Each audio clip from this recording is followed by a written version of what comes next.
Portal de Convênios. Todas as notícias sobre convênios e outros acordos na administração pública.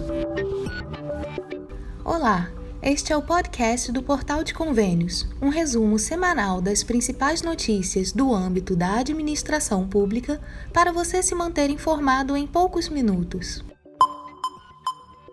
Saiba como funciona o programa Reforma Casa Brasil. Desde segunda-feira, 3 de novembro, começou a funcionar o Reforma Casa Brasil, iniciativa do governo federal voltada à melhoria habitacional. Com o programa, obras como troca de piso, conserto no telhado, ampliação de cômodos e reformas em áreas como cozinha e quartos poderão finalmente sair do papel. A ação tem como objetivo garantir melhores condições de moradia para milhares de famílias brasileiras. A linha de financiamento habitacional proporciona juros baixos e prazos esticados de pagamento para pessoas físicas, com o objetivo de executar melhorias em áreas urbanas. A linha de financiamento, promovida pelo Governo do Brasil por meio do Ministério das Cidades, em parceria com o Ministério da Fazenda, oferece 40 bilhões de reais em crédito com juros a partir de 1,17% ao mês e condições adaptadas às diferentes faixas de renda familiar. O procedimento pode ser feito pelo site da Caixa Econômica Federal. Assim como Minha Casa Minha Vida, o Reforma Casa Brasil será dividido por faixas de renda e oferece financiamentos a partir de R$ 5.000, que podem chegar a até 50% do valor de avaliação do imóvel. Famílias de todo o país com residências em áreas urbanas podem participar da iniciativa. Os recursos devem ser usados na compra de materiais de construção, pagamento de mão de obra e contratação de serviços técnicos. Vale usar para pintar, trocar telhado, fazer um cômodo novo, colocar energia solar e muito mais. As duas primeiras faixas são financiadas com 30 bilhões de reais de recursos do Fundo Social. Já a terceira faixa contará com 10 bilhões de reais da Caixa Econômica do Sistema Brasileiro de Poupança e Empréstimos. As condições de financiamento para as diferentes faixas do programa são as seguintes. Faixa Reforma 1, famílias com renda até R$ 3.200, juros a 1,17%. Faixa Reforma 2, famílias com renda de R$ 3.200,01 a R$ 9.600, juros a 1,95%. O valor do financiamento para as duas faixas é de R$ 5.000 a R$ 30.000. Os prazos para pagamento são de 24 a 60 meses, e a prestação é limitada a 25% da renda familiar. Já a faixa Reforma 3 é voltada a famílias com renda acima de R$ 9.600. O valor do financiamento é de até 50% do valor do imóvel, respeitando o limite máximo de R$ 1.125.000, que corresponde à metade do valor máximo permitido para imóveis no sistema financeiro de habitação. Os juros é de até 1,95% e a taxa pode ser menor dependendo da análise de crédito. O prazo para pagamento é de até 180 meses. Os interessados podem selecionar o serviço que pretendem contratar e simular a operação de crédito no site da Caixa Econômica Federal ou pelo aplicativo do banco. Para a liberação da primeira parcela, que corresponde a 90% do valor solicitado, será necessário enviar fotos do local que será reformado. Após a compra do material e realização da obra, será preciso comprovar com fotos a conclusão dos serviços e receber a parcela final, ou seja, os 10% restantes.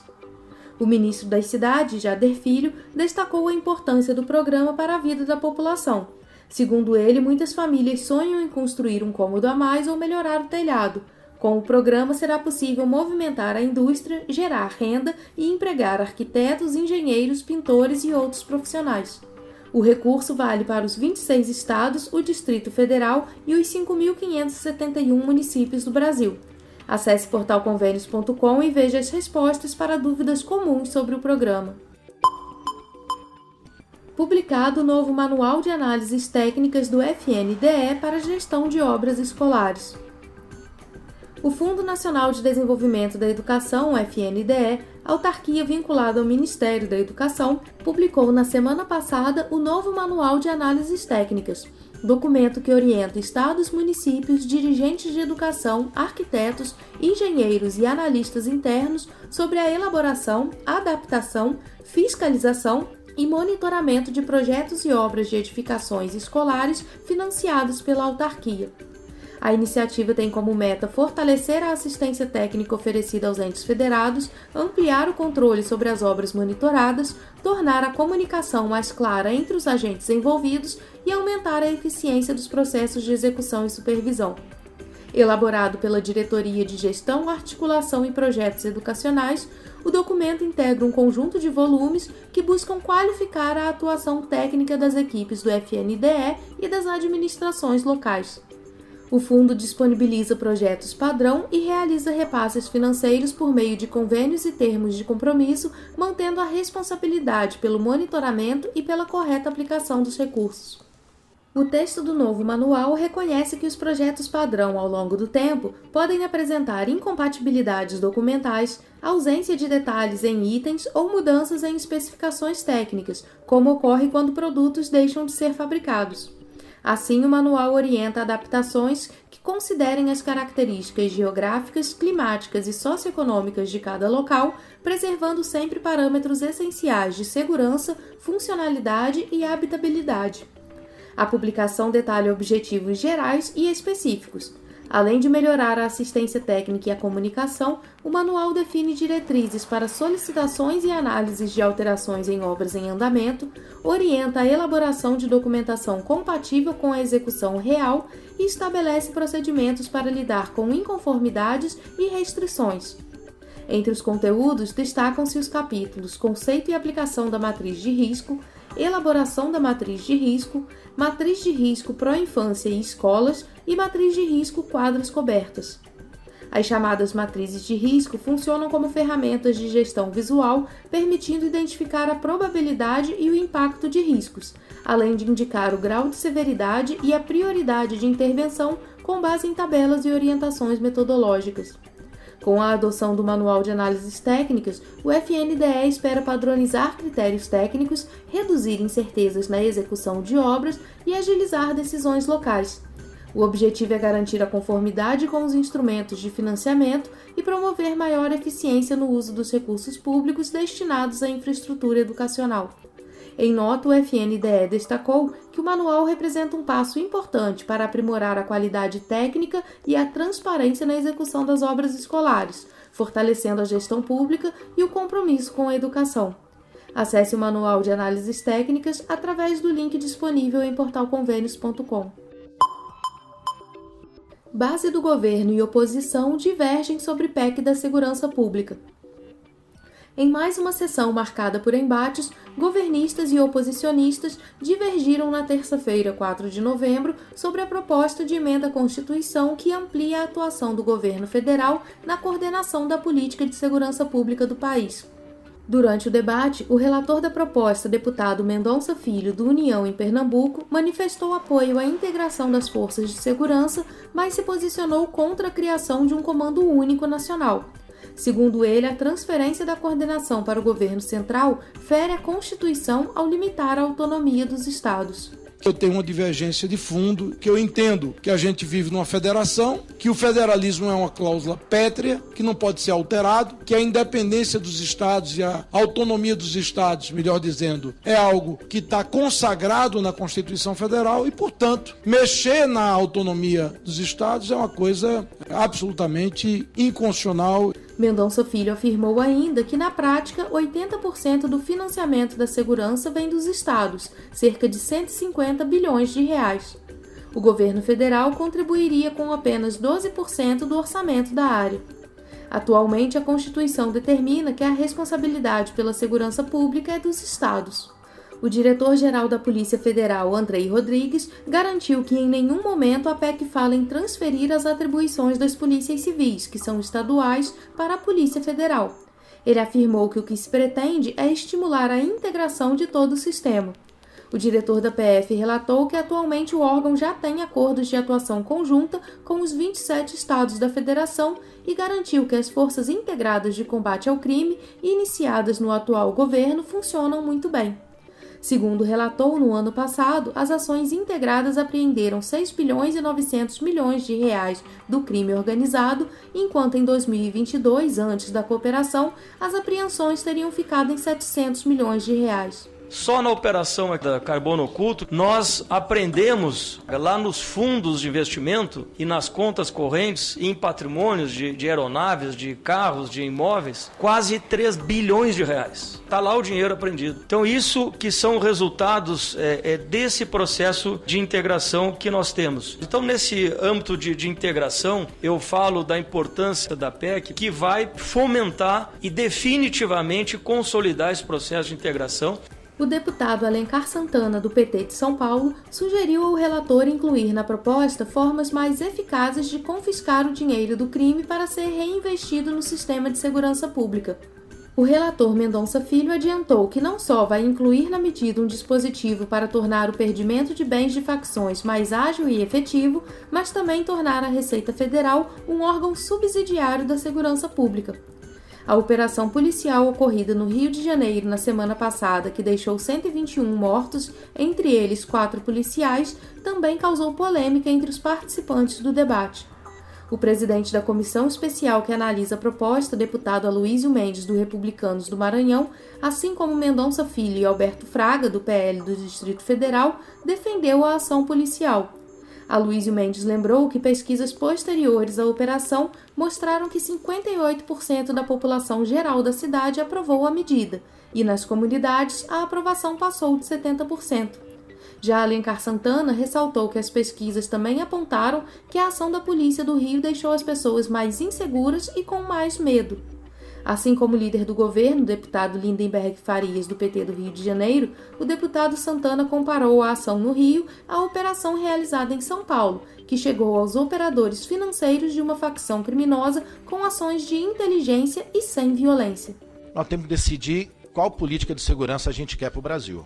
Se é uma guerra aberta ou se é uma guerra que vai procurar a eficácia do resultado. Prisões, pegar o dinheiro dessas quadrilhas, desses grupos, das facções que nós temos que combater com a maior força possível. A proposta de emenda à Constituição em análise na Câmara, além de determinar que compete ao governo federal legislar sobre segurança pública e coordenar o sistema, prevê a atuação integrada de todas as forças de segurança. Projeto de lei pode beneficiar cidades sem plano de mobilidade urbana. A Comissão de Desenvolvimento Regional e Turismo, CDR, do Senado Federal, aprovou na terça-feira, 4 de novembro, o projeto de lei que isenta os municípios com até 50 mil habitantes de sanções por não terem elaborado seus planos de mobilidade urbana dentro do prazo legal. A proposta, de autoria do senador Rogério Marinho, do PL do Rio Grande do Norte, altera as regras da Política Nacional de Mobilidade Urbana para aliviar as penalidades impostas às cidades de pequeno porte. Atualmente, a legislação impede o repasse de recursos federais às prefeituras que não cumpriram o prazo para aprovar seus planos, encerrado em abril deste ano. Com a nova proposta, as cidades menores ficam isentas da punição, enquanto os municípios com mais de 50 mil habitantes continuam sujeitos à restrição. Segundo o relator da matéria, senador Jorge Seife, do PL de Santa Catarina, a medida busca evitar prejuízos à população de municípios que enfrentam dificuldades técnicas e financeiras para cumprir as exigências da lei. No caso da dispensa para os pequenos municípios, a medida nos parece justificada por evitar prejuízos maiores à população, já tão carente de investimentos públicos em infraestrutura. Da mesma forma, permitir a continuidade de repasse para os instrumentos já celebrados também é razoável, pois evita a paralisação de obras em andamento, o que geraria muito prejuízo ao erário e, logicamente, à nossa população. O projeto também cria incentivos ao planejamento urbano ao estabelecer prioridade nos repasses de recursos federais para as cidades que já elaboraram seus planos de mobilidade. A Lei nº 12.587 de 2012, que instituiu a Política Nacional de Mobilidade Urbana, determina que municípios com mais de 20 mil habitantes elaborem planos compatíveis com seus planos diretores. Desde a edição da Lei nº 14.000 de 2020, o descumprimento do prazo passou a impedir o acesso a novos recursos federais voltados à mobilidade urbana, salvo se os valores forem usados para a própria elaboração do plano. Após prorrogações sucessivas, os prazos atuais que ficaram definidos foram municípios com mais de 250 mil habitantes até 12 de abril de 2024, municípios com até 250 mil habitantes até 12 de abril de 2025.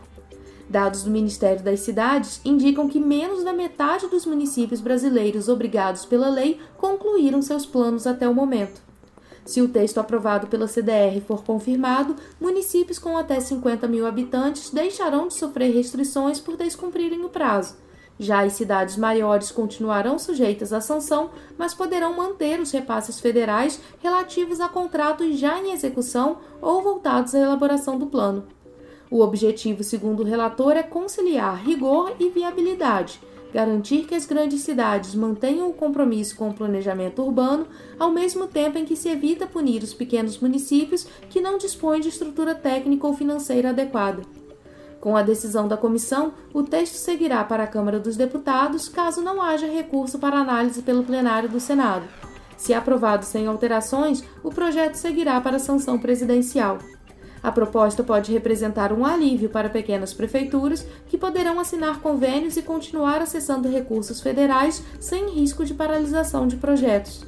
Por outro lado, especialistas alertam que o país ainda precisa avançar na elaboração de planos de mobilidade que integrem transporte público, acessibilidade e desenvolvimento urbano sustentável, um desafio que continua urgente, sobretudo nas médias e grandes cidades. Caixa anuncia concurso público com salários de até R$ 14.900. A Caixa Econômica Federal lançou na sexta-feira, 7 de novembro, um edital para o novo concurso público nacional voltado para cargos da carreira profissional de nível superior. A seleção será organizada pela Fundação SES Gran Rio e as provas estão marcadas para o dia 1º de fevereiro de 2026. Segundo o presidente da Caixa, Carlos Vieira, o novo concurso reafirma o compromisso da Caixa com o fortalecimento de áreas estratégicas que contribuem diretamente para o desenvolvimento social e econômico do país. Além disso, segundo ele, o objetivo é cuidar cada vez melhor das pessoas que fazem o banco acontecer, com ações voltadas à saúde, ao bem-estar e à valorização dos empregados. Ao todo, serão 184 vagas distribuídas entre diferentes especialidades. São 36 vagas para arquiteto, 103 vagas para engenheiro civil, 3 vagas engenheiro de segurança, 13 vagas para engenheiro elétrico, 5 vagas para engenheiro mecânico e 24 vagas para médico do trabalho. Para os cargos de arquiteto e engenheiro, a jornada é de 40 horas semanais, 8 horas diárias, com remuneração mensal de R$ 14.915. Já para o cargo de médico do trabalho, a carga horária é de 30 horas semanais, 6 horas diárias e o salário é de R$ 11.186. Os empregados ainda terão direito a benefícios como assistência à saúde, previdência complementar, participação nos lucros e resultados, auxílio alimentação e refeição, vale transporte e auxílio creche. As provas serão compostas por prova objetiva de conhecimentos gerais e específicos, prova discursiva e avaliação de títulos. O processo contará também com política de cotas inclusivas, destinando 5% das vagas a pessoas com deficiência, 25% a pessoas negras, 3% a pessoas indígenas e 2% a pessoas quilombolas. O cronograma do concurso da Caixa é o seguinte: publicação do edital em 7 de novembro de 2025, período de inscrições de 7 de novembro a 8 de dezembro, aplicação das provas 1º de fevereiro de 2026. Resultado das provas e envio de títulos, 11 de março de 2026. Verificação de cotas em 26 de abril. E divulgação do resultado final em 26 de maio de 2026. As inscrições poderão ser realizadas exclusivamente pelo site da Fundação SES Gran Rio após a publicação oficial do edital que ocorreu em 7 de novembro. Os candidatos devem acompanhar as atualizações no portal da SES Gran Rio e no site oficial da Caixa. Caos Digital. Transfere Gov fora do ar no último dia do cronograma de emendas e editais. Em pleno último dia para cadastramento de propostas, o Transfere Gov enfrentou instabilidades e relatos de indisponibilidade, deixando gestores à beira de perder prazos críticos. Além dos editais de infraestrutura em saúde e educação no valor de R$ 20 bilhões que encerravam na sexta-feira, 7 de novembro, com inscrições exclusivamente pelo Transfere Gov, também estava em risco as emendas especiais ou transferências especiais, cujo segundo ciclo teve cronograma adiantado e o prazo para as etapas de ciência e cadastro de planos de trabalho no sistema também era até dia 7. As transferências especiais foram criadas pela Emenda Constitucional 105 de 2019 para repassar recursos de emendas individuais diretamente a estados e municípios com regras próprias, conhecidas popularmente como emendas PIX. Elas dispensam convênio tradicional e podem financiar investimentos na maior parte e custeio parte menor, observadas as vedações constitucionais. O cronograma do segundo ciclo de 2025 foi oficialmente divulgado pelo governo federal e amplamente repercutido pelo portal Convênios, colocando as prefeituras numa corrida contra o relógio para cumprir ciência, cadastro e demais fases dentro do TransfereGov. Com o TransfereGov instável no dia do tudo ou nada, cada minuto perdido poderia significar projetos de escola, creche ou unidade de saúde fora do mapa, ou perda de emendas especiais em andamento. Para mitigar danos, especialistas orientaram que os gestores tentassem realizar login e finalizar envios imediatamente, salvassem protocolos e prints de erro para eventual pedido de prorrogação ou comprovação de tentativa, checassem os checklists exigidos, planos, cartas, anexos antes do upload e agora monitorem comunicados oficiais do TransfereGov para ajustes de cronograma. Com o problema ocorrido no sistema, projetos essenciais e milhões de reais podem ter escorrido pelo ralo digital.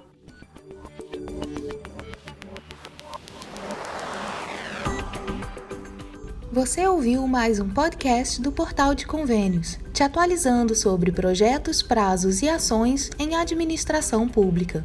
Continue se informando em nosso site portalconvenios.com. Até a próxima!